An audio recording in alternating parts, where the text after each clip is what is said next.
Didn't believe in us, oh, but I know that If ye have faith as a grain of mustard seed, nothing shall be impossible to you. Matthew 17, verse 20. Now, most people hear this and they think that Jesus is just talking about have a little bit of faith, right? But why did he specifically mention a mustard seed, right? And he also does this again in Matthew 13, verses 31 and 32, right? He says the kingdom of heaven is like a mustard seed. Now, a mustard seed, if you've ever seen it, is very tiny and very minuscule, right? It's one of the smallest seeds out there. But once it's grown, it's one of the greatest among all herbs. Mustard seeds is all over the place. Right now, today we're going to uncover what Jesus was teaching about how your mind works and how it shapes your daily life. And once you understand this, you'll never look at things the same way. Now, first let's understand what Jesus was showing us in Matthew chapter 13, verse 31 and 32. He says, the kingdom of heaven is like a grain of mustard seed, in which a man took and soweth in his seed, which is indeed the least of all seeds, but when it's grown, it's the greatest among herbs and becometh a tree. Now, in Jesus' time, a mustard seed was only known for two things. One, for how tiny and minuscule it was, and two, for the absolute certainty that it would grow. Now, remember that tree that we had spoke about in the last video? It was talked about the fruit bearing fruit of its own kind, right? Well, Jesus wasn't giving us two separate teachings. He was just retelling us again how growth happens in our life, right?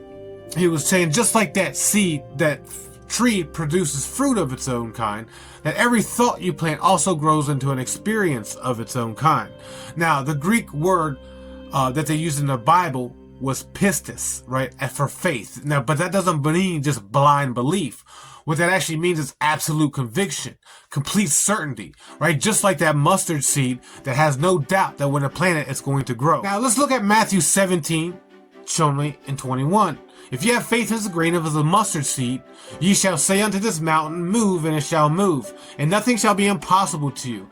And you shall go this way with prayer and fasting. Now, it says, howbeit this kind goeth out prayer and fasting. But for the most part, it means you do this with prayer and fasting.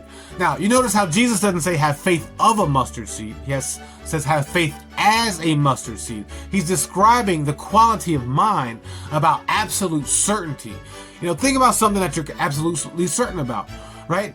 You know, you're absolutely certain that the sun is going to rise tomorrow. You don't worry about it. You don't go outside and check to make sure that the sun's going to rise tomorrow. No, your mind is settled like that mustard seed about its growth.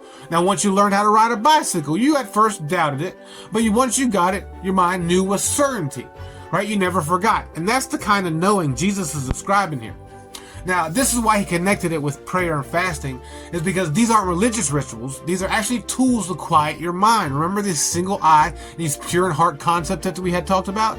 Well, fasting and prayer is how you get the single eye and pure of heart. And until you reach that seed-like certainty. Now, this week I want you to observe your own certainties. Make a list about the things that you're absolutely certain about. Right? And then I want you to notice how your mind feels about those thoughts, the confidence, the inner knowing, right? That warm, fuzzy feeling that get inside when you think about, ooh, I'm about to go play some ping pong or whatever the case it is that you feel good about it. And then I want you to compare that to how you feel about your doubts, right? And then I want you to share in the comments what you discovered about your own mustard seed moments of certainty. You know, you got to remember that these aren't just ancient parables. These are practical instructions for understanding how our mind shapes our daily experience. And we're just beginning to uncover the power. So I want you to like, follow, and subscribe so we can get into more Bible deep dives.